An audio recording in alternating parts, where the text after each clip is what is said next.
നമ്മളിവിടെ നിന്ന് പോകുന്ന മമ്മൂട്ടിയുടെ അനിയൻ എന്നുള്ള രീതിയിൽ അവിടെ ചെല്ലുമ്പോൾ നമുക്ക് കിട്ടുന്ന റെസ്പോൺസും റിസപ്ഷനും എല്ലാം നമുക്ക് വേറൊരു രീതിയിലാകുമ്പോൾ നമുക്ക് അതിൻ്റെ ഇടയ്ക്ക് ഒരു 6 വർഷം വെറുതെ പോയി. പ്രേംകുമാർ പറഞ്ഞ ഒരു വിമർശനത്തെ ആ നിലയിലായിരുന്നു കാണേണ്ടിയിരുന്നത്. ഇതിപ്പോ ഇയാൾക്ക് അങ്ങ് ഭയങ്കര വലിയ സംഘടന പോലെ പ്രേംകുമാർ പറഞ്ഞത് അങ്ങനെ പറഞ്ഞ അങ്ങനെയുടെ കാഴ്ചപ്പാടും കാര്യങ്ങളൊക്കെയാണ് അങ്ങനെ പറഞ്ഞത്. ഭയങ്കര ഈ ക്രൗഡ് ഫിയർ ഉണ്ട്, സ്റ്റേജ് ഫിയർ ഉണ്ട്. അതിൻ്റെ പേരിൽ ഞാനും ഏട്ടനും തമ്മിൽ തർക്കമുണ്ട്. പുള്ളി കൊച്ചു നീലി ആശാനാണോ വേറൊരു ആശാനാണോ എന്ന് സംശയം.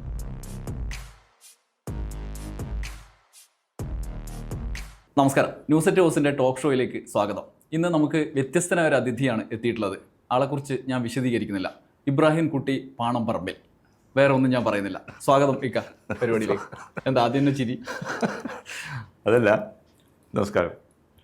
ഈ മധുവിൻ്റെ ചാനലിൽ ഇപ്പോൾ ന്യൂസ് അറ്റ് ഹൗസിൻ്റെ ടോക്ക് ഷോയിലൊക്കെ വലിയ ഭീകരന്മാർ, ദീപ്തവും മധുരവുമായ അനുഭവങ്ങളും എക്സ്പീരിയൻസ് ഉള്ള ആളുകളൊക്കെ വന്നിരിക്കുമ്പോൾ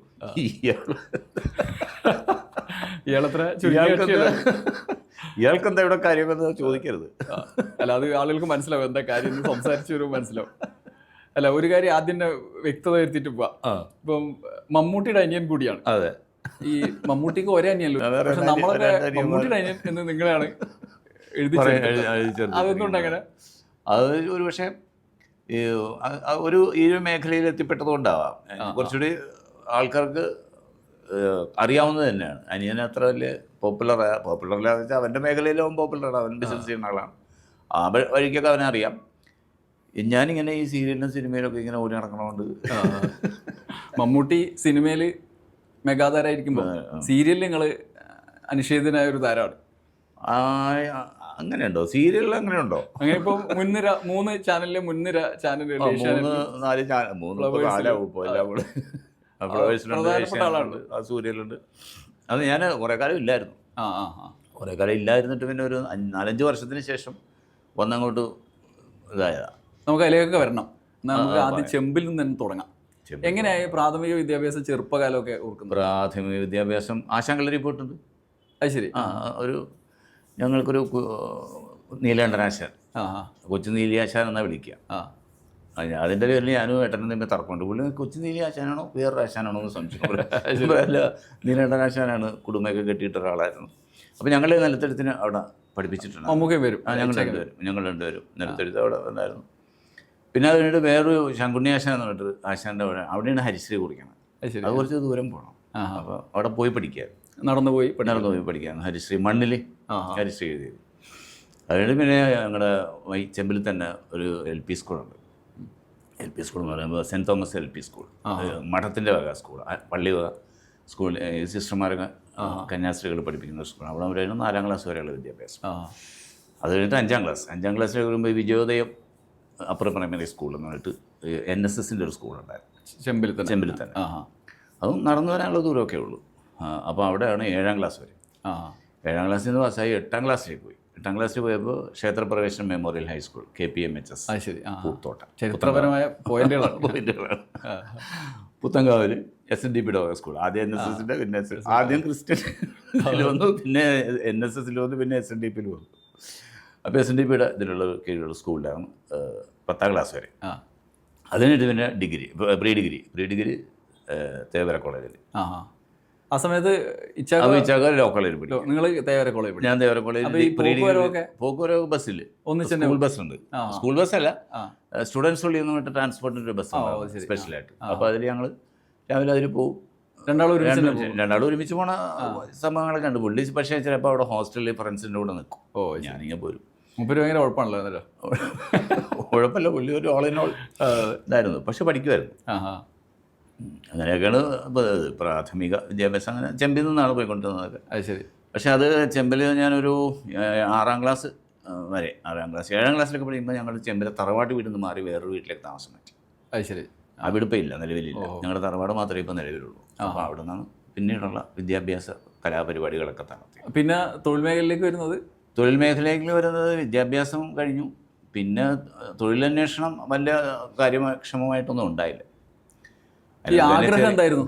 എന്തെങ്കിലും ആവണം എന്നൊരു തോന്നലുണ്ടാവില്ല? ആവണമെന്ന് തോന്നുന്നത് വെച്ചാൽ ശരിക്കും പറഞ്ഞാൽ എനിക്ക് ബിസിനസ് ചെയ്യണമെന്നൊക്കെ തന്നെ ആയിരുന്നു ആഗ്രഹം. ഒരു പിന്നെ ഈ പറഞ്ഞ പോലെ നമുക്ക് സന്തുലിതമായ ഒരു ചിന്തകളില്ലല്ലോ. ഇങ്ങനെ അവിടെ ഇപ്പോൾ ഒരു ജോലി കിട്ടിയിരുന്നെങ്കിൽ വേറെ പ്രശ്നങ്ങളില്ലായിരുന്നു. പക്ഷേ ഈ ജോലി ചെയ്യാന്ന് പറഞ്ഞാൽ ഇപ്പം ഞാൻ എപ്പോഴും ആലോചിക്കും, ഏതെങ്കിലും ഒരു ഓഫീസിലൊക്കെ ആൾക്കാർ എന്തൊക്കെ ജോലിയായിരിക്കും അവിടെ ചെയ്യുക, നമുക്ക് ഇപ്പോഴും ഒരു ഐഡിയ ഇല്ല. ഇപ്പം നമ്മളൊരു ഓഫീസിൽ ചെന്ന് കാണുമ്പോൾ ഇവിടെ എന്ത് ജോലിയാണ് ചെയ്യണത്, എന്തായിരിക്കും അവരുടെ രാവിലെ വന്നു കഴിഞ്ഞാൽ ഏതിലായിരിക്കും അവർ തുടങ്ങുക, എങ്ങനെയായിരിക്കും എന്നൊന്നും ഒരു ഐഡിയ ഇല്ല. പക്ഷേ അങ്ങനെ ഒരു ഇത് ഏതായാലും ഈ രംഗത്തേക്ക് ഞാൻ ചിന്തിച്ചിട്ടില്ല. സിനിമ അഭിനയം അങ്ങനെയുള്ള കാര്യങ്ങളും ചിന്തിച്ചിട്ടില്ല. പക്ഷേ ഈ നമ്മൾ ഈ സെൽഫ് എക്സിബിറ്റിങ്ങിൻ്റെ ഒരു ഇതുണ്ടല്ലോ, നമ്മുടെ ഒരു ഫോട്ടോ ഒക്കെ എടുത്ത് കഴിഞ്ഞാൽ കുറേ പേരെ കാണിക്കുമല്ലോ, കൊള്ളാവ് ജ്യോതികൾ, അങ്ങനത്തെ ഒരു മൈൻഡ് ഉണ്ടല്ലോ. അപ്പോൾ നമ്മളെ കാണുമ്പോൾ ആളുകൾ എന്ത് പറയുമെന്ന് അറിയാൻ വേണ്ടി ഇങ്ങനെ ഒരു സ്ക്രീനിലൊക്കെ വരികയാണെങ്കിൽ എങ്ങനെ ഉണ്ടാവും, നമ്മളൊക്കെ വരുമ്പോൾ ആൾക്കാരെ എങ്ങനെ കാണും, അതെങ്ങനെ പ്രതികരിക്കും, അല്ലെങ്കിൽ ഒരു സ്റ്റേജിൽ പെർഫോം ചെയ്യുമ്പോൾ എങ്ങനെ ആയിരിക്കും എന്നൊക്കെ, അങ്ങനെയുള്ള ആഗ്രഹങ്ങളുടെ അപ്പുറത്തേക്ക് ഞാൻ ചിന്തിച്ചിട്ടില്ല. ശരി. പിന്നെ പഠിക്കുന്ന കാലത്ത് പറഞ്ഞ പോലെ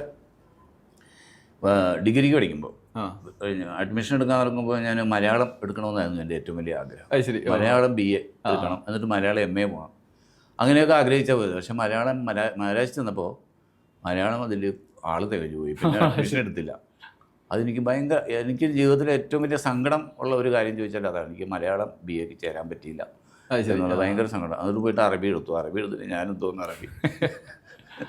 അതിൻ്റെ ഒരു പിന്നെ നിഴലാട്ടം, പ്രതിഭയുടെ നിഴലാട്ടം. ഇപ്പോൾ ഷാർജ പുസ്തകങ്ങളിൽ ഓത്തുവള്ളിയിൽ എന്ന് പറഞ്ഞ പുസ്തകം നോവൽ പ്രകാശനം ചെയ്തിട്ടുണ്ട്. അതിന് മുന്നേ നോവൽ എഴുതിയിട്ടുണ്ട്, ഞാൻ വായിച്ചിട്ടുണ്ട്. നിങ്ങൾ വായിച്ചിട്ടുണ്ട്? എന്തൊക്കെയാണ് അതിൻ്റെ ഒരു പിന്നിലെ പ്രവർത്തനം, എന്തൊക്കെയാണ്? എത്ര പുസ്തകങ്ങൾ? 6ാമത്തെ പുസ്തകമാണ് ഇപ്പോൾ ഓത്തുവള്ളി. ഇതൊക്കെ ഞാൻ തന്നെ എഴുതിയതാണ്, ഞാൻ തന്നെ എഴുതിയതാണ്. 6 നോവൽ തന്നെയാണോ?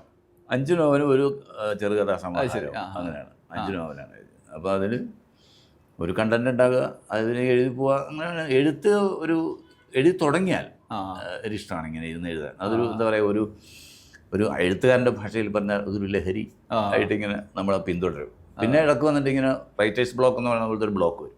അത് ശരി. അവിടെ നിന്ന് പോകും, കഥ ഇങ്ങനെ വന്ന് സ്റ്റക്കാവും. പിന്നെ അതിങ്ങനെ കുറേ ആൾ കറങ്ങി തിരിഞ്ഞ് വരുമ്പോൾ പിന്നെ പെട്ടെന്നൊരു വെളിപാടുണ്ടാകുമ്പോഴാണ് പിന്നെ അത് ബാക്കി. പിന്നെ പാട്ടുകൾ എഴുതുന്നുണ്ടല്ലേ, ആൽബം? അതെ. അങ്ങനെ ഏട്ടൻപള്ളി ചോദിക്കുമ്പോൾ നീ ചെയ്യാത്ത വല്ലതും ഉണ്ടോ?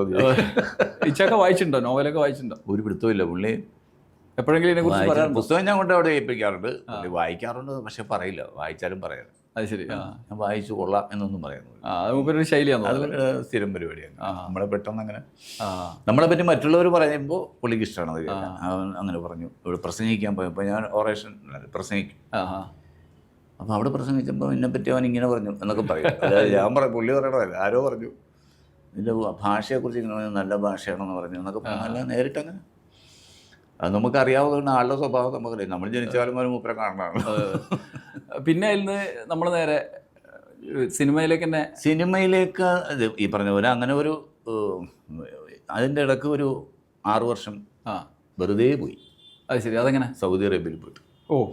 അതും ഈ പറഞ്ഞ പോലെ ഒരു ജോലി തെറ്റായ തീരുമാനമായി.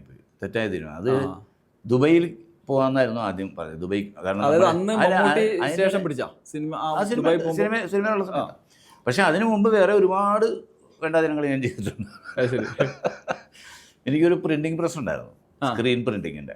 അപ്പോൾ അത് ഈ സിനിമയുടെ പരസ്യങ്ങളൊക്കെ പണ്ട് ഇങ്ങനെ ഈ കാറിൻ്റെ ഒക്കെ ഗ്ലാസിൻ്റെ ഫ്രണ്ടിൽ ഇങ്ങനെ ഒട്ടിച്ചു പോകുമല്ലോ സിനിമയുടെ പോസ്റ്റർ, മറ്റേ സ്റ്റിക്കർ ഒട്ടിക്കുമല്ലോ വലിയ നീളത്തിൽ. അത് ചെയ്തിരുന്നു. അത് ചെയ്തെന്ന് വെച്ചാൽ സ്ഥിരമായിട്ട് ഞാൻ സെൻട്രൽ പിക്ചേഴ്സിൻ്റെ സെഞ്ച്വറി ഫിലിംസ് അങ്ങനെയുള്ളവരുടെ കാണാമറയത്ത്, അതുപോലെ അങ്ങനെ സദ്യ കഴിഞ്ഞപ്പോൾ ഹിമവാഹിനി, അങ്ങനെയുള്ള കുറേ പടങ്ങൾ, കുറേ സിനിമകൾ ഒക്കെ ഞാൻ ചെയ്തിരുന്നു. അങ്ങനെ കുറേ നാളങ്ങനെ പോയി. അത് കഴിഞ്ഞിട്ട് പിന്നെ ഞാൻ വീഡിയോ ലൈബ്രറി ഉണ്ടായിരുന്നു, വീഡിയോ ഷോപ്പ്. അതിൻ്റെ അപ്പുറത്തേക്ക് വേറെ ഒരു ഭീകരമായൊരു കാര്യം ഉണ്ടായിരുന്നു. അത് ചിലർക്ക് അറിയാം. ഞാൻ അതിൻ്റെ ഒരു കോപ്പി അന്വേഷണം കിട്ടിയില്ല. അതിന് വീഡിയോ മാഗസിൻ. വീഡിയോ മാഗസിൻ വെച്ചാൽ പ്രിൻറ്റഡ് മാഗസിൻ അല്ല, വിഷ്വൽ മാഗസിൻ. അതായത് ഇപ്പോൾ നമ്മൾ കാണുന്ന ചാനലിലൊരു മിനിയേച്ചർ, അതായത് 2.5 മണിക്കൂർ പ്രോഗ്രാംസ്. അത് കാസറ്റ് ആക്കിയിട്ട് അപ്പോൾ അതിൽ നമ്മൾ ആർട്ടിസ്റ്റ് ഇപ്പം അത് തന്നെ ഇൻ്റർവ്യൂ ചെയ്യുന്നത് പോലെ നമ്മളിപ്പോൾ സിനിമയിലുള്ള ആളുകളെ പോയിട്ട് ഇൻ്റർവ്യൂ ചെയ്യും.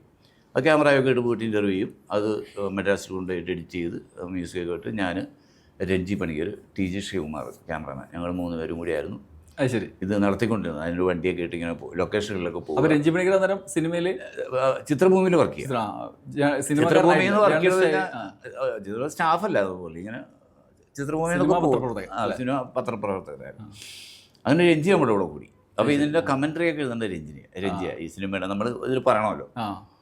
അതൊക്കെ ഭയങ്കര രസമുള്ള പരിപാടി. അത് എന്നിട്ട് ഈ നമ്മൾ ആൽബം പോലെ കവറൊക്കെ ചെയ്ത് കവറൊക്കെ ചെയ്ത് ഈ വീഡിയോ കാസറ്റ് വരുമല്ലോ VH അത് അതുപോലെ ഓരോ ഷോപ്പുകളിൽ കൊടുക്കും. ഓരോ ഏജന്റുമാരൊക്കെ ഉണ്ടാവും. ആ ലൊക്കേഷൻ കവർ ഉണ്ടാവും. അന്ന് ഇതൊക്കെ ഭയങ്കര കൗതുകമാണല്ലോ അല്ലേ? അങ്ങനെ വേറെ മീഡിയ ഇല്ല കാണാനായിട്ട്. അന്ന് ദൂരദർശൻ മാത്രമേ ഉള്ളൂ. ദൂരദർശനിൽ ഈ ഏഷ്യാനെറ്റൊന്നും ഇല്ലല്ലോ അന്ന്. ഈ സിനിമയുടെ വിശേഷങ്ങൾ അറിയാൻ വേറെ മാർഗ്ഗങ്ങളൊന്നുമില്ല. അത് വായിച്ചറിയാന്നുള്ളതിൻ്റെ ഇത് കണ്ടറിയാന്നുള്ള. കാരണം ഇതിപ്പോൾ ഞാൻ പ്രിയദർശൻ, ജോഷി, IV ശശി, സത്യനന്ദിക്കാട്, അങ്ങനെയുള്ള കമൽ, അങ്ങനെയുള്ള പ്രഗത്ഭരായിട്ടുള്ള ആ കാലത്തുള്ള ഡയറക്ടർമാർ, VG വിശ്വംഭരൻ. അപ്പോൾ അവരുടെയൊക്കെ ലൊക്കേഷനിൽ നമ്മൾ ചെന്ന് കഴിഞ്ഞാൽ എനിക്ക് അതിനുള്ള എല്ലാ സൗകര്യങ്ങളും അവർ ചെയ്തു തരും. അത് ശരി. ഇപ്പോൾ അവരുടെ ക്യാമറ വെക്കുന്ന ഇപ്പോൾ ഒരു ട്രോളിയിൽ ക്യാമറ വെച്ചിരിക്കുകയാണെങ്കിൽ ആ ട്രോളിയുടെ സൈഡിൽ എൻ്റെ ക്യാമറയും കൂടി വെക്കും. എന്നിട്ട് സീൻ മൊത്തമായിട്ട് ഷൂട്ട് ചെയ്യാൻ എനിക്ക് പെർമിഷൻ ഉണ്ട്. അപ്പോൾ എല്ലാ സെറ്റിലും നമുക്ക് പോവാം. അങ്ങനെ അതൊക്കെ ഭയങ്കര രസമായിരുന്നു. എല്ലാവരെയും ഒരു തിലകൻ ചേട്ടൻ, മോഹൻലാൽ, ഞങ്ങളുടെ ഏട്ടൻപള്ളിനെ വെച്ച് ബാക്കി എല്ലാവരും മിക്കവാറും, മുരളിച്ചേട്ടൻ, മറ്റേ സൂര്യയുടെ ശിവകുമാർ സാർ, സൂര്യ കാർത്തിയുടെ അച്ഛൻ ശിവകുമാർ, സുലക്ഷണ, തമിഴിൽ നിന്ന് വിജയകാന്ത്, ഇവരൊക്കെയായിട്ട് ഭയങ്കര കമ്പനിയായിരുന്നു ഞാൻ. പ്രഭു, രജനീകാന്തൊട്ടൊക്കെ നല്ല എടുക്കും. കമലഹാസൻ്റെ ഒക്കെ സംഭവം, കമലഹാസൻ്റെ അപൂർവ സഹോദരങ്ങളുടെ ഷൂട്ട് നടക്കുന്ന എറണാകുളത്തായിരുന്നു. അപ്പോൾ അവിടെ ഈ സൂത്രപ്പണിയൊക്കെ ഉണ്ടല്ലോ ഈ പടത്തിൽ. ഇയാൾക്ക് ഉള്ളനായിട്ടൊക്കെ വീണ ആരെ കാണിക്കും. പക്ഷേ എനിക്ക് എപ്പോൾ ചെന്നാലും പെർമിഷനകത്ത്. കമലിന് ഭയങ്കര ഇഷ്ടമായിരുന്നു. അതൊക്കെ കണ്ടിട്ടുണ്ടല്ലോ അതിൻ്റെ ഷൂട്ടിന് സമയത്തൊക്കെ എനിക്ക് പെർമിഷൻ ഉണ്ട്. എന്നെ കയറ്റിവിടുക തൊട്ടിരുന്നത് ഞാൻ.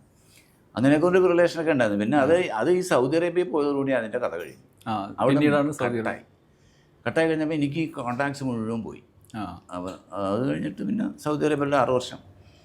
അത് സൗദിയിലേക്ക് പോകാൻ അത് ദുബൈക്ക് പോയാൽ മതി എന്ന് പറഞ്ഞതാണ്. പക്ഷെ അതെൻ്റെ ഒരു നെകളിപ്പായിരുന്നു. സംഭവിച്ചതാ അവിടെ നിന്ന് ഉളവായിപ്പോയി. ബിസിനസ് ചെയ്ത് അത് പക്ഷേ അത് ഈ പറഞ്ഞ പോലെ ഓരോ കാര്യത്തിലും രക്ഷപ്പെട്ട് വരുന്നവൻ പറയുന്നത് എല്ലാവരും വിശ്വസിക്കും. പരാജയപ്പെട്ടു പോയതിൻ്റെ കഥകൾ കേട്ട് കഴിഞ്ഞാൽ അത് നിൻ്റെ കുഴപ്പമുണ്ടാകും. അതിപ്പോൾ ഏത് വിഷയത്തിലും നമ്മൾ ശരിയായില്ലെങ്കിൽ പറയാം അതൊക്കെ നോക്കണം, മര്യാദക്ക് നോക്കണം, അത് നിൻ്റെ കുഴപ്പം കൊണ്ട് തന്നെ പോയി അല്ല എന്ന് പറയുന്നില്ല. അതുകൊണ്ട് രക്ഷപ്പെട്ട് കഴിഞ്ഞാൽ അതിനെ അവകാശപ്പെടാൻ ഒരുപാട് ആളുകളുണ്ട്. അങ്ങനെ മറ്റോ സഹായിച്ചാൽ നല്ല സഹായം ഉണ്ടാകുന്നു. അങ്ങനെ ഇത് അതൊരു പറഞ്ഞിട്ട് കാര്യമില്ല, അതൊരു സങ്കടകരമാണ്. ഇതിപ്പോൾ പോയാലും ഇതും പിടിച്ചുകൊണ്ടുവരാൻ പറ്റില്ല. അതെ. പിന്നെ തിരിച്ചു പോകുന്നല്ലേ? പിന്നെ തിരിച്ചു പോകുന്നു എന്ന് വെച്ചാൽ അത് ഒരു 6 വർഷത്തെ ഒരു കഥ പറഞ്ഞാൽ അത് വേണമെങ്കിൽ ഒരു പുസ്തകം എഴുതാം. അതിന് മാത്രമുള്ള അനുഭവങ്ങളുണ്ട് സൗദി അറേബ്യയിൽ എനിക്ക്. കാരണം നമ്മളിവിടുന്ന് പോകുന്ന മമ്മൂട്ടിയുടെ അനിയൻ എന്നുള്ള രീതിയിലാണ്. അവിടെ ചെല്ലുമ്പോൾ നമുക്ക് കിട്ടുന്ന റെസ്പോൺസും റിസപ്ഷനും എല്ലാം നമുക്ക് വേറൊരു രീതിയിലാകുമ്പോൾ നമുക്ക് ഇത് ഭയങ്കര പിന്നെ കോൺട്രാസ്റ്റ്. അങ്ങനെ വരുമ്പോൾ നമുക്ക് പിന്നെ അങ്ങ് നമ്മൾ ഒഴുകുകയാണ്. പിന്നെ നമ്മൾ വീണ്ടും നമ്മൾ വിഷ്ണു ലോകം എന്ന് പറഞ്ഞതുപോലെ ആരും വന്നു, ഇനിയിപ്പോൾ ഇതിങ്ങനെ പോട്ടെ, എവിടെയെങ്കിലും അവസാനിക്കട്ടെ, ഏതെങ്കിലും ഇതിൽ അവസാനം ഉണ്ടാവുമല്ലോ വിചാരിച്ച് അങ്ങനെ പോയി. അതങ്ങനെ കഴിഞ്ഞിട്ട് പിന്നെ അവിടെ നിന്ന് തിരിച്ചു വന്നിട്ടാണ് ഈ അഭിനയത്തിലേക്ക് വരുന്നത്. അഭിനയത്തിലേക്ക് വരുമ്പോൾ എനിക്കിപ്പോഴും ചെറിയ തോതിൽ എനിക്ക് ഈ സ്റ്റേജ് ഫിയർ ഉള്ള ആളാണ്. ഈ ക്യാമറയുടെ മുമ്പിൽ നിന്ന് അഭിനയിക്കുന്ന പോലെ ഒരു പക്ഷേ പ്രസംഗവേദിയിൽ നിന്ന് പ്രസംഗിക്കാൻ പറ്റില്ല. എന്നാലും ഞാൻ ആയിരങ്ങളുള്ള സദസ്സിനും വേദിയിലൊക്കെ രാഷ്ട്രീയ പ്രസംഗമൊക്കെ നടത്തിയിട്ടുണ്ട്. ആയിരക്കണക്കിന് ആളുകളുള്ള കോഴിക്കോട് ബീച്ചിൽ മറ്റ് ജനസാഗരങ്ങൾക്ക് മുന്നിൽ നിന്ന് ഞാൻ പ്രസംഗിച്ചിട്ടൊക്കെ ഉണ്ട്. അങ്ങനെ അവിടം വരെയൊക്കെ എത്തി പിന്നീട് കാര്യങ്ങൾ. അതിലേക്ക് വരാം. സിനിമക്ക് പിന്നെ എങ്ങനെയാണ് അഭിനയത്തിലേക്ക്? സിനിമ വരണം. ഞാൻ സീരിയലിലും ഞാൻ അഭിനയിച്ചിട്ടില്ല. സിനിമ ഞാൻ സ്കൂളിൽ പഠിക്കുന്ന സമയത്ത്, അത് മിഡിൽ സ്കൂളിൽ, ഹൈസ്കൂളിൽ പഠിക്കുന്ന സമയത്തല്ല, മിഡിൽ സ്കൂളിൽ പഠിക്കുന്ന ഹൈസ്കൂളിൽ പഠിക്കുന്ന സമയത്ത് ഒരു നാടകത്തിൽ അഭിനയിച്ചിട്ടുണ്ട്. പടച്ചോൻ്റെ പണി ഭയങ്കരം എന്ന് പറഞ്ഞിട്ടൊരു നാടകം. ശരി. ഞങ്ങൾ സ്കൂളിൽ ആനിവേഴ്സറിക്ക് അഭിനയിച്ചൊരു നാടകം. അതല്ല, ഞാൻ മിഡിൽ സ്കൂളിൽ പഠിക്കുമ്പോൾ 2 തവണ ഞാൻ സ്ത്രീവേഷം കെട്ടിയിട്ടുണ്ട്. ഒരു പെൺവേഷം കെട്ടി അഭിനയിച്ചിട്ടുണ്ട്, ടാബ്ലോയിഡ്. അതിലൊന്നിൽ ഞാൻ സീത, രാമായണത്തിലെ സീത, ശ്രീരാമൻ, സീത, ലക്ഷ്മണൻ, ഗുഹൻ എന്ന് പറഞ്ഞിട്ട് ഇവരിങ്ങനെ വനവാസകാലത്ത് ഇപ്പോൾ ഒരു പുഴ കടന്നു പോകുന്നൊരു രംഗമാണ് അത് ടാബ്ലോയിഡായിട്ട് ചെയ്തത്. പിന്നീട് പാഞ്ചാലിയുടെ വസ്ത്രാക്ഷരം, ദുശാസനം വന്നിട്ടിങ്ങനെ സാരി അഴിക്കുന്ന പാഞ്ചാലി ഇങ്ങനെ, അപ്പോൾ പാഞ്ചാലി ഞാനായിരുന്നു. അങ്ങനെ 2 തവണ സ്ത്രീവേഷം കിട്ടിയിട്ടുണ്ട് ഞാൻ. പിന്നെ ഹൈസ്കൂളിലേക്ക് വന്നപ്പോൾ ഈ ഒരു നാടകം കളിച്ചിട്ടുണ്ട്. അതല്ലാതെ എനിക്ക് സ്റ്റേജിൽ ഒരു എക്സ്പീരിയൻസും ഇല്ല. അപ്പോഴും നമ്മുടെ മനസ്സിലുള്ള ആഗ്രഹം ഇങ്ങനെ സ്റ്റേജിലൊക്കെ എന്തെങ്കിലും ചെയ്യണം, ആളുകളിങ്ങനെ അപ്രീഷിയേറ്റ് ചെയ്യില്ല, ഇതൊക്കെ അത് നമുക്ക് എല്ലാവർക്കും ഉള്ള ആഗ്രഹമാണ്. അത് മനസ്സിലുണ്ടായിരുന്നു എന്നുള്ള വെച്ചാൽ വേറെ ശ്രമങ്ങളൊന്നും ഉണ്ടായിട്ടില്ല. അങ്ങനെ സൗദി അറേബ്യയിൽ നിന്ന് വന്നു. പിന്നെ ഈ ഗൾഫ് റിട്ടേൺ ആയിക്കഴിഞ്ഞാൽ, ഗൾഫിൽ നിന്ന് വന്നു കഴിഞ്ഞാൽ പിന്നെ നമുക്കൊരു എന്താ ചെയ്യണമെന്നൊരു സ്റ്റക്കായി നിൽക്കണം. അങ്ങനെ ഇതെങ്ങോട്ടാണ് പോകേണ്ട, വണ്ടി എങ്ങോട്ട് വിടും, എങ്ങോട്ട് സ്റ്റെയർ ചെയ്തിരിക്കണമെന്ന് അറിയാതെ ഇങ്ങനെ നിൽക്കുന്ന സമയത്ത് അപ്പോൾ അതിനെക്കുറിച്ചുള്ള ചർച്ചകളും കാര്യങ്ങളൊക്കെ ഇരുന്നപ്പോൾ ഞാൻ ട്രിവാൻഡ്രത്തിന് വരേണ്ട ഒരു ആവശ്യമുണ്ടായി. അത് ചക്കനെ കാണാൻ വേണ്ടി തന്നെ. അപ്പോൾ ഇവിടെ ട്രിവാൻഡ്രത്ത് ചേട്ടാ പല്ലാവൂർ ദേവനാരായണൻ്റെ ഷൂട്ട് ക്ലൈമാക്സ് ഷൂട്ടാണ് ടാഗോർ തിയേറ്ററിലാണ് ഷൂട്ട്. ആ സമയത്ത് ഇങ്ങനെ വന്നു. അപ്പോൾ രാമു മംഗലപ്പള്ളി, ആ പുള്ളി ഇപ്പോൾ സിനിമയിലൊന്നും സിനിമയിലൊക്കെ അഭിനയിച്ചിട്ടുണ്ട്, പ്രൊഡക്ഷനിലൊക്കെയാണ്. അപ്പോൾ അങ്ങനെ പുള്ളിയായിട്ട് വന്ന് ശ്യാമിൻ്റെ വീട് ഇവിടെ അടുത്താണെന്നുണ്ടെന്ന് ശ്യാമപ്രസാദിനെ കാണാൻ വേണ്ടി പോയതാണ്. ശ്യാമപ്രസാദിൻ്റെ വീട്ടിൽ പോയി രാജഗോപാൽ സാറൊക്കെ ഉണ്ടായിരുന്നു. അപ്പോൾ അവരുമായിട്ട് ഇങ്ങനെ സംസാരിച്ച് നമ്മൾ ഈ എന്തെങ്കിലും കുറിച്ചും അറിയാമെങ്കിലും അറിയാൻ പാടില്ലെങ്കിലും ഭയങ്കര ആധികാരികമായിട്ടങ്ങ് അപ്പോൾ പുള്ളിയാണ് ഇങ്ങനെ പറഞ്ഞത് അഭിനയിച്ച് നോക്കരുതോ എന്ന് ചോദിച്ചത്. പറ്റണ കാര്യമല്ല, നടക്കാത്ത കാര്യം, കാരണം എന്നെക്കൊണ്ട് നടക്കില്ല. പക്ഷേ ഇതിനു മുമ്പ് ഒരിക്കൽ ശ്യാമിനെ ഞാൻ വാത്സല്യത്തിൻ്റെ സെറ്റിൽ വെച്ച് കണ്ടിട്ടുണ്ട്. ഒറ്റപ്പാലത്ത് വാത്സല്യം ഷൂട്ട് നടക്കുമ്പോൾ അവിടെ ശ്യാമ വന്നിരുന്നു. അന്ന് പ്രജാപതി എന്നൊരു പടം മമ്മൂട്ടിനെ വെച്ചിട്ട് ശ്യാമ അനൗൺസ് അതല്ല, അത് കൂടാതെ വേറെ മലയാറ്റൂർ രാമകൃഷ്ണൻ്റെ നോവലുണ്ട്, അത് സിനിമയാക്കാൻ വേണ്ടി ഇങ്ങനെ അങ്ങനെ നടന്നില്ല അപ്പോഴും. അപ്പോൾ അന്നിങ്ങനെ വന്നപ്പോൾ ഞാൻ ശ്യാമിൻ്റെ ശ്യാമപ്രസാദാണ് സ്ക്രിപ്റ്റും ഡയറക്ടറും ചകല പറയാൻ വേണ്ടി. അങ്ങനെ നമുക്ക് ആ സമയത്തൊക്കെ എന്ന് പറഞ്ഞാൽ ഞാൻ ഈ സൗദി അറേബ്യ പോകുന്നതിന് ഈ സിനിമയിൽ ഒരു പാരലൽ റിലേഷൻഷിപ്പ് എനിക്കുണ്ടാകും. കുറേ നടന്മാരും കുറേ ഡയറക്ടർമാരും കുറേ പ്രൊഡ്യൂസർമാരും ആർട്ടിസ്റ്റുകളും ഒക്കെ ഇട്ടൊക്കെ നല്ലൊരു സൗഹൃദം ഉണ്ടായിരുന്നു. അപ്പോൾ അതുകൊണ്ട് ഏത് സെറ്റിലും എപ്പോഴും നമുക്ക് ചെല്ലാം എന്നുള്ളൊരു അവസ്ഥ ഉണ്ടായിരുന്നു. അങ്ങനെ ശ്യാം പറഞ്ഞപ്പോൾ ഞാനിങ്ങനെ ഒഴിഞ്ഞു. കാരണം ഞാൻ പറഞ്ഞല്ലോ, എനിക്ക് ഭയങ്കര ഈ ക്രൗഡ് ഫിയർ ഉണ്ട്, സ്റ്റേജ് ഫിയർ ഉണ്ട്. ക്യാമറയുടെ മുമ്പിൽ നിന്ന് എന്താ കാണിക്കണം. നമ്മുടെ ഈ വീഡിയോ മാഗസിൻ ചെയ്തിരുന്ന കാലത്ത് ചില സാധനങ്ങളൊക്കെ ഇരുന്ന് ചെയ്തിട്ടുണ്ട് എന്നല്ല, അങ്ങനെ ചെയ്തിട്ടില്ല. അങ്ങനെ പറഞ്ഞു, പരീക്ഷണാടിസ്ഥാനത്തിൽ ചെയ്ത് നോക്കി, എന്തോ ഇതായിരിക്കും തലവിധി. അങ്ങനെ അവിടുന്ന് തുടങ്ങി. ശ്യാമപ്രസാദിൻ്റെ ശമനതാളം എന്ന് പറയുന്ന മാതൃഭൂമി പ്രൊഡ്യൂസ് ചെയ്ത ഏഷ്യാനെറ്റിൽ വന്ന സീരിയൽ, അതിലൊരു വേഷം ചെയ്തുകൊണ്ടാണ് തുടക്കം. പിന്നെ സീരിയലിലേക്ക് വന്ന് പെയ്തു വഴിയാതെ വന്നു. പെയ്തു വഴിയാതെ വന്ന് ആ സമയത്ത് തന്നെ ജ്വാലയായി തുടങ്ങി. ജ്വാലയായി വന്നു. ജ്വാലയായി കഴിഞ്ഞ ഉടനെ സ്ത്രീ, ഏഷ്യാനെറ്റിൽ സ്ത്രീ എന്ന് പറയുന്ന സീരിയലിൽ ശരത് ചന്ദ്രൻ എന്ന് പറഞ്ഞൊരു ക്യാരക്ടർ ചെയ്തു. പിന്നെ മെഗാ സീരിയലിലേക്കായി. മെഗാ സീരിയലുകളായി അല്ല, അപ്പോൾ ആ സമയത്ത് മെഗാ സീരിയലുകളാണ്. സൂര്യ അല്ല, ദൂരദർശനിൽ കുറേ സീരിയൽ ചെയ്തിട്ടുണ്ടായിരുന്നു. ഗന്ധർവയാവും ഏഷ്യാനെറ്റിൽ ദേവത അവരുടെ സീരിയൽ, പിന്നെ ഡിറ്റക്റ്റീവ് ആനന്ദ്, അലകൾ, അങ്ങനെ കുറേ. ഇപ്പം ഏതൊക്കെയാണ് ചെയ്യുന്നത്? അത് കഴിഞ്ഞിട്ട് നിന്ന് പിന്നെ അത് കഴിഞ്ഞ് കുറേ കഴിഞ്ഞിട്ട് ഞാൻ കുറേ സീരിയൽ അങ്ങനെ ഇല്ലാതെ. അങ്ങനെ കഴിഞ്ഞിട്ട് പിന്നെ C5-ൻ്റെ ഒരു സീരിയൽ അഭിനയിച്ചു, അല്ലിയാമ്പലം എന്ന് പറഞ്ഞൊരു സീരിയൽ. അത് കഴിഞ്ഞിട്ട് പിന്നെ ഒരു 5 വർഷം ഒരു വിളിയൊന്നും ഉണ്ടായില്ല. ആളുകൾ വിളിക്കും, ശരിയോ എന്നൊക്കെ പറഞ്ഞിട്ട് പോകും. പിന്നെ അങ്ങനെ ഒരു ഫോളോ അപ്പ് ഉണ്ടായില്ല. അത് കഴിഞ്ഞിട്ട് പിന്നെ ഞാൻ ഈ ഇതിൽ വന്നത് ഫ്ലവേഴ്സിന് വിളിച്ചു. ഫ്ലവേഴ്സിൻ്റെ സീരിയലിൽ വിളിച്ചു, സുഖമോ ദേവിയിൽ. അതിൽ ഡിസ്ട്രിക്ട് ജഡ്ജിൻ്റെ ക്യാരക്ടർ ഹരി. അത് ചെയ്തുകൊണ്ടിരിക്കുമ്പോഴാണ് ഇവർ സൂര്യ TV-യിൽ നിന്ന് വന്നത് ഹൃദയം. പിന്നെ ഏഷ്യാനെറ്റിൽ സ്നേഹക്കൂട്ട്. ഇപ്പോൾ C5-ൻ്റെ ഒരു സീരിയലിൽ പറഞ്ഞു വെച്ചു. അത് ശരി, സീരിയലിൽ മമ്മൂട്ടിയാവും. പക്ഷേ എന്നുള്ളതുണ്ട്. പക്ഷേ ഇതിനിടയിൽ തന്നെ സിനിമയിൽ ഒരു വലിയൊരു എൻട്രി കൂടി നടത്തിയിട്ടുണ്ടല്ലേ? സിനിമയിൽ ആദ്യം ശരത്തിന്റെ സായാഹ്നം അതിന് കുറേ അവാർഡ് കിട്ടിയത്. അത് മുകേഷിന്റെ അച്ഛനായിരുന്നു. ഞാൻ എനിക്ക് ഭയങ്കര നൊസ്റ്റാൾജിയ ഉള്ളൊരു സിനിമയാണ് അത്. ഭയങ്കര രസമായിട്ടുള്ള സിനിമ. ഞാൻ ഷാരി, ജോമോള്, മറ്റേ മുകേഷിൻ്റെ അച്ഛൻ, അങ്ങനെ കുറേ പേരൊക്കെ അഭിനയിച്ച് എനിക്ക് ഇപ്പോഴും മനസ്സിലിങ്ങനെ ഒരു സിനിമ അഭിനയം എന്ന് പറയുമ്പോൾ ഇങ്ങനെ കുളിര് വരുന്നൊരു സാധനം സായാഹ്നമാണ്. പിന്നെ വന്നത് ഷാർജ ടു ഷാർജ. ഞാൻ നിങ്ങൾ ശ്രദ്ധിക്കുന്നതല്ല, നമ്മൾ ഡിഗ്രിക്കൊക്കെ പഠിക്കുമ്പോഴാണെന്നാണ് എൻ്റെ ഒരു ഓർമ്മ. അതിന് പയ്യന്നൊരു ആരാധന തിയേറ്റർ എന്ന് പറഞ്ഞൊരു തിയേറ്റർ ഉണ്ട്. അവിടെ ഷാർജ ടു ഷാർജ ആദ്യ ദിവസങ്ങളിൽ തന്നെ ഒരു 2 മേറ്റിനിക്ക് ഇങ്ങനെ കയറിയതാണ്. ഭയങ്കര ആഘോഷത്തോടെയുള്ള സിനിമ വന്നത്. അതിലൊരു ഭയങ്കര വില്ലനായിട്ടാണ് വരുന്നത്, സ്റ്റൈലിഷ് വില്ലനായിട്ട് വന്നു. അന്ന് ഭയങ്കര അഭിപ്രായമായിരുന്നു എല്ലാവർക്കും. കാരണം ദേവേട്ടൻ ആയിരുന്നു അന്നത്തെ ഗ്ലാമർ വില്ലൻ, സ്റ്റൈലിഷ് വില്ലൻ ദേവേട്ടനായിരുന്നു. അപ്പോൾ ദേവേട്ടൻ്റെ പിന്നാലെ അടുത്ത നമ്മളൊക്കെ അങ്ങനെ ശ്രദ്ധിച്ചു. അങ്ങനെ ശ്രദ്ധിച്ച് പത്രങ്ങൾ ആ സിനിമ ഇങ്ങനെ ഒരു ഘട്ടത്തിൽ ഉയരുന്നത് നിങ്ങൾ വരുമ്പോഴാണ് മരുഭൂമിയിൽ ഇട്ടിട്ട് അടിച്ചിട്ട് നാട്ടിലേക്ക് വരിക അല്ലേ? കുറെ ഉപദ്രവത്തിൽ പിന്നെ നാട്ടിൽ വരികയാണ്. അമ്മയുടെ ഉഷാകുമാരിയുടെ. പക്ഷെ അന്നൊക്കെ ഈ ഉഷാകുമാരിയുടെ കൂടെ ഒക്കെ അഭിനയിക്കുമ്പോൾ നമുക്ക് ഭയങ്കര, എനിക്ക് സീനിയേഴ്സിൻ്റെ കൂടെ അഭിനയിക്കുമ്പോൾ ഭയങ്കരമായിട്ട് നമ്മൾ ഒരുപാട് കാലം മുമ്പ് ബ്ലാക്ക് ആൻഡ് വൈറ്റ് സിനിമകളിൽ കണ്ടില്ല. ഇപ്പോൾ ഉഷാകുമാരി നമ്മൾ മറ്റേ കാട്ടുതുളസിയിലൊക്കെ അഭിനയിച്ച് ആളാണല്ലോ, ലോറ നീയുടെ കുറേ സിനിമയിൽ ബ്ലാക്ക് ആൻഡ് വൈറ്റ് നമ്മളിങ്ങനെ അന്തം വിട്ട് കണ്ടുകൊണ്ടിരുന്ന ആളുകളാണ്. അതുപോലെ തന്നെ ജയഭാരതി, അവരുടെ കൂടെ പെയ്തൊഴിയാലും അഭിനയിക്കുമ്പോൾ ഞാൻ ഇങ്ങനെ വായിട്ട് നോക്കിയിരിക്കുക. കാരണം നമ്മുടെ മനസ്സിൽ ആ ഒരു അത്ഭുതം ഇങ്ങനെ നിൽക്കുകയല്ലേ. മമ്മൂട്ടിനെ പറഞ്ഞിട്ട് കാര്യമൊന്നുമില്ല. ഇപ്പോഴും ഇപ്പം ഞാൻ ഇത് ബോറടിക്കാന്ന് പറയാനുണ്ട്, ബോറടിപ്പിക്കണം. അതാണ് ഇതിൻ്റെ ഇടയിൽ നമുക്ക് മമ്മൂട്ടി സിനിമയിൽ അഭിനയിക്കുന്നു, ഞാനും സിനിമയിൽ അഭിനയിക്കുന്നു, ദുൽഖർ അഭിനയിക്കുന്നു, മക്ബൂൽ, എല്ലാവരും അഭിനയിക്കുന്നുണ്ട്. പക്ഷെ ചില ആളുകളോട് നമുക്കൊരു ഇഷ്ടം, വേറൊരു ലെവൽ ഇതുണ്ടാവുമല്ലോ. ഞാൻ കാർത്തിനെ കാണാൻ വേണ്ടി അങ്കമാലി പോയി കാർത്തിനെ കണ്ടു, പരിചയപ്പെട്ടു, സംസാരിച്ചു. വിജയിനെ ഒരു ദിവസം കണ്ട് സംസാരിച്ചു. അത് കഴിഞ്ഞിട്ട് പിന്നെ പ്രഭുദേവ അവരോടൊക്കെ ഇങ്ങനെ സംസാരിച്ചു. ഈ ഒരു കൗതുകം ഉണ്ടല്ലോ, നമുക്ക് ആർട്ടിസ്റ്റിനോടുള്ള ഒരു കൗതുകം എപ്പോഴും ഉണ്ടല്ലോ. അതിനുശേഷം വിജയ് സേതുപതി പറഞ്ഞത്. വിജയ് സേതുപതി ആലപ്പുഴ ഷൂട്ടിൽ വന്നപ്പോൾ ഞാൻ അവിടെ നിന്ന് വണ്ടിയെടുത്ത് ആലപ്പുഴക്ക് വന്നു. ആലപ്പുഴക്ക് വന്നിട്ട് അന്ന് കാണാൻ പറ്റിയില്ല. അപ്പോൾ ഇയാൾ ഷൂട്ട് കഴിഞ്ഞ് വന്നിട്ട് വേറെ എന്തോ പ്രശ്നങ്ങളൊക്കെ ആയിട്ട് ലേറ്റായി. അപ്പോൾ അത് കഴിഞ്ഞിട്ട് പിറ്റേ ദിവസം ചെന്നു. പിറ്റേ ദിവസം ചെന്ന് രാവിലെ ഞാൻ രാത്രി വരെ ഇങ്ങനെ നിൽക്കുക, വിജയ് സേതുപതിനെ കണ്ടിട്ട്. അവിടെ വിജയനെ കണ്ട് സംസാരിച്ച് ഇങ്ങനെ ഭയങ്കര ഇഷ്ടമായിരുന്നു പുള്ളിക്ക്.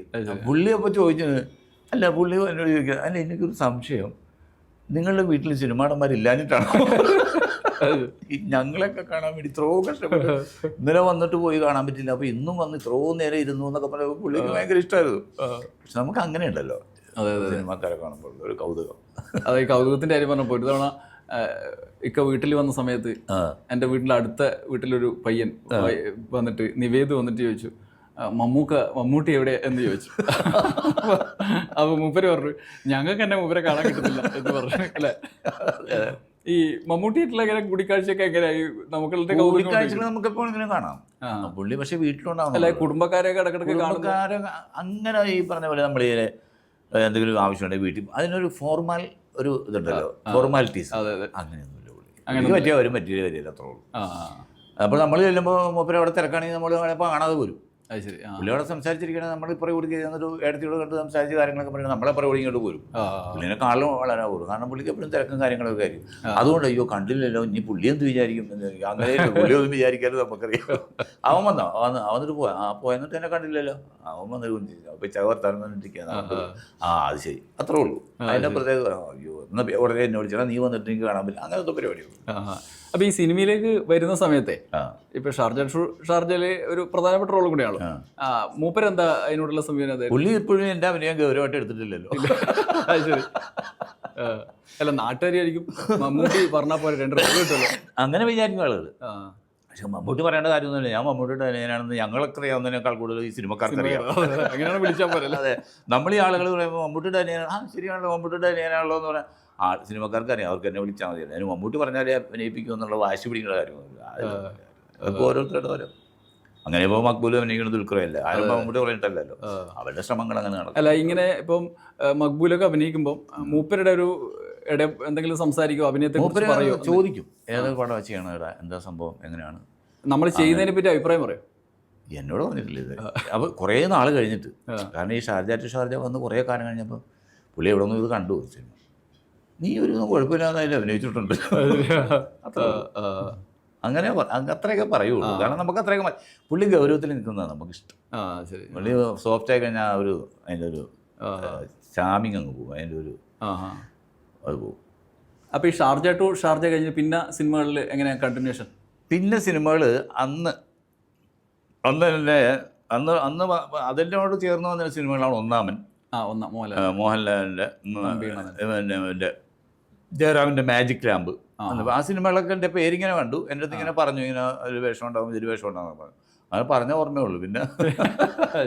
പിന്നെ ഒന്നും സംഭവിച്ചില്ല. പിന്നെ ഞാൻ പറഞ്ഞില്ലേ, നമുക്കങ്ങനെ ഒരു സിനിമയിലേക്ക് അങ്ങനെ ഒരു സംഭവം പിന്നെ വന്നില്ല. അതുകൊണ്ട് പിന്നെ ഞാൻ ആ ഭാഗത്തേക്ക് ശ്രദ്ധിച്ചില്ല. എന്നിട്ട് ഞാൻ ചില സിനിമകളിലൊക്കെ 1 ദിവസം 2 ദിവസമൊക്കെ ഷൂട്ടിന് വെറുതെ ഇരിക്കുമ്പോൾ എന്തെങ്കിലും ഇത് എനിക്കും ദോഷമില്ല, അവർക്ക് ഗുണമില്ലാത്തൊരവസ്ഥയുണ്ടല്ലോ. എനിക്കതുകൊണ്ട് ദോഷമൊന്നും സംഭവിക്കാൻ പോകുന്നില്ല, അവർക്ക് പ്രത്യേകിച്ച് എന്നെ അഭിനയിച്ചിട്ടുണ്ട് ഗുണവുമില്ല. അപ്പോൾ പിന്നെ ഒരു രീതിയാണ്. അപ്പോൾ ഞാനങ്ങനെ എന്താ പറയുക, ലോകനാഥൻ മണിയുടെ പടത്തിൽ അഭിനയിച്ചു. പിന്നെ വേറെ ഏതോ പടം, ചെറിയ ചെറിയ സംഭവങ്ങൾ. പിന്നെ കുട്ടി കുട്ടി പടങ്ങളൊക്കെ അഭിനയിച്ചു. ആകാശവും കടന്ന്, ജിയോമെട്രി എന്ന് പറഞ്ഞൊരു പടം ഇപ്പം ചെയ്തു.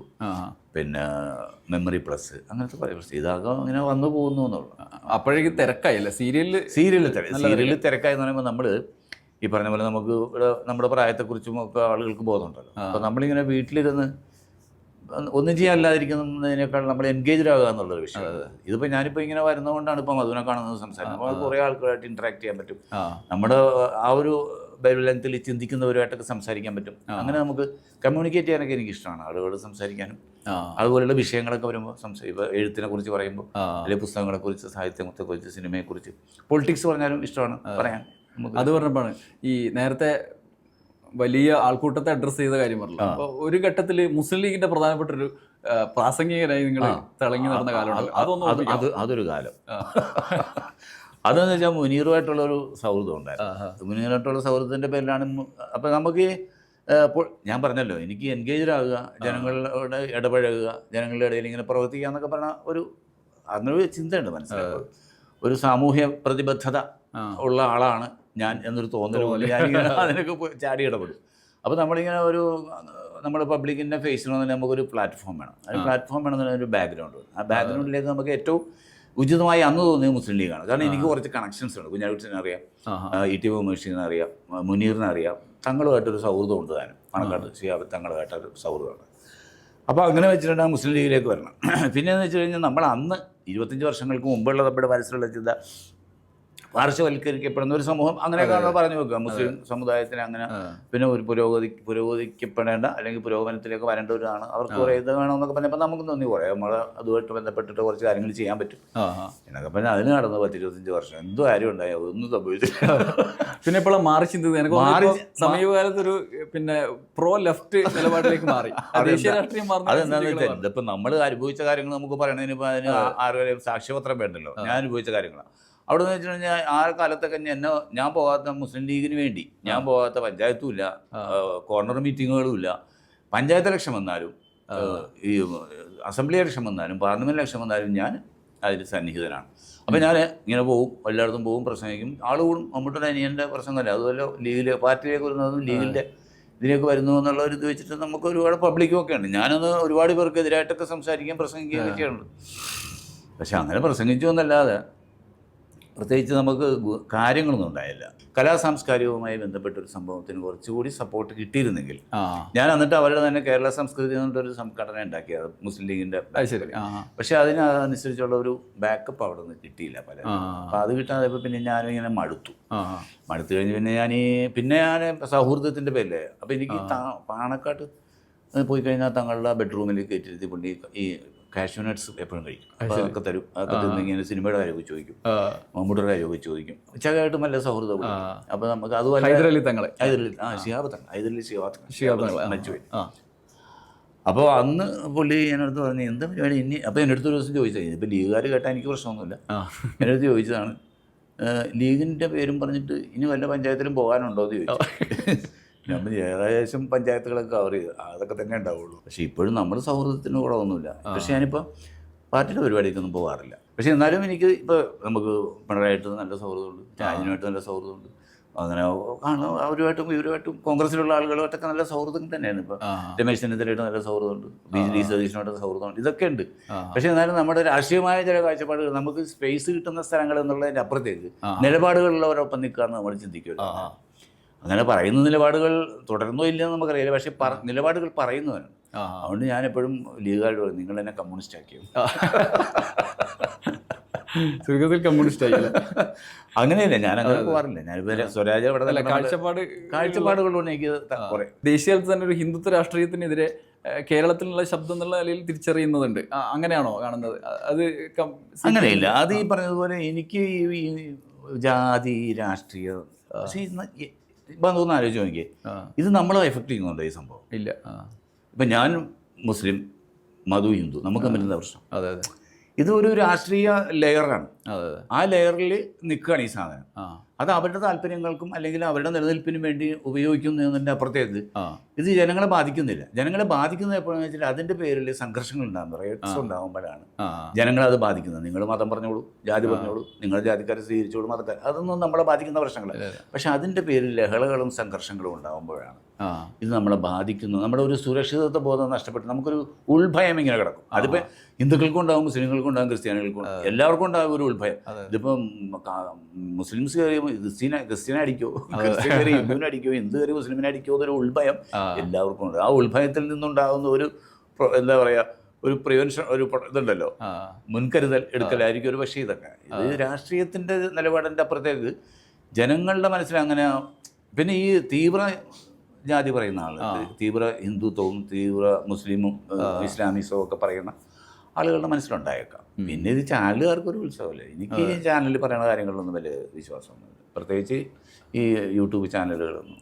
ഞാൻ സ്ഥിരമായിട്ട് യൂട്യൂബ് ചാനലൊന്നും കാണാറില്ല. കാണാമെന്ന് ചില കുറച്ച് ആളുകളേ ഉള്ളൂ, അത് സ്ഥിരമായിട്ട് കാണാറ്. ആതിരക്കുള്ളിലുള്ള രാവിലെ മേനിയിൽ ചന്ദനച്ചാറ് തളിച്ചതാരോ, ആതിരത്തെന്നലോ ആവണിപ്പൂക്കളോ ആത്മസഖി നിന്റെ നയനങ്ങളോ എന്നൊക്കെ പറഞ്ഞിട്ട് ഞാൻ എൻ്റെ ക്ലൈമാക്സ് കണ്ടിട്ടില്ല, കാണുകയില്ല. അതുപോലെ ഞാൻ ആ സന്ദർഭം എന്നുള്ളൊരു ഒന്നും കണ്ടിട്ടില്ല, ഞാനൊന്നും കണ്ടിട്ടില്ല. നമുക്ക് ജോഷിയുടെ പുള്ളിക്ക് സിനിമയോട് ഭയങ്കര കമ്പമായിരുന്നു. അന്ന് പുള്ളി സ്ഥിരമായിട്ട് എല്ലാ സിനിമാ മാഗസീനുകളും, സിനിമാ മാസിക, ചിത്രരമ, സിനിരമ എന്നൊക്കെ പറഞ്ഞിട്ട് കുറേ മാസികകളൊന്നും ഇറങ്ങി, അരുണ എന്നൊക്കെ പറഞ്ഞിട്ട് കുറേ മാസികകൾ, പിന്നെ എല്ലാ സിനിമയുടെയും നോട്ടീസുകൾ. അന്നൊക്കെ ഈ ഒരു വണ്ടിയിലല്ല, ഇങ്ങനെ ഒരു പോസ്റ്റർ ഇങ്ങനെ വടിയെ കുത്തിയിട്ട് ഒരു പടം പിടിച്ചിട്ടുണ്ട്, അതുകൊണ്ട് പിടിച്ചിട്ടുണ്ട് ഒരാൾ വരും. തിരുനെല്ലിൽ താമസിക്കുന്ന സമയത്ത് ഞങ്ങൾക്ക് എപ്പോഴെങ്കിലും പോയായിരുന്നു, എറണാകുളത്താണല്ലോ. അപ്പോൾ മിക്കവാറും ദിവസം അവിടെ തന്നെ ആയിരിക്കും, പോയി കറങ്ങി തിരിഞ്ഞ് അവിടെ ചെല്ലും, വൈകുന്നേരം അവിടെ നിന്ന് കുറേ വർത്താനം ഭാവി മാത്രമേ വായിച്ചാൽ. അപ്പോൾ ഞാനും അനിയനുണ്ടാവും, അല്ലെങ്കിൽ അതിനായിട്ട് ഒരു മദ്രാസിലേക്ക്. ഞാൻ നിങ്ങളൊരു ചിത്രം കാണിക്കാം. മുമ്പ് മമ്മൂട്ടിയെ കുറിച്ച് ദൂരദർശനിൽ വന്ന ഒരു ഡോക്യുമെന്ററി രവി വള്ളത്തോളിന്റെ ശബ്ദം.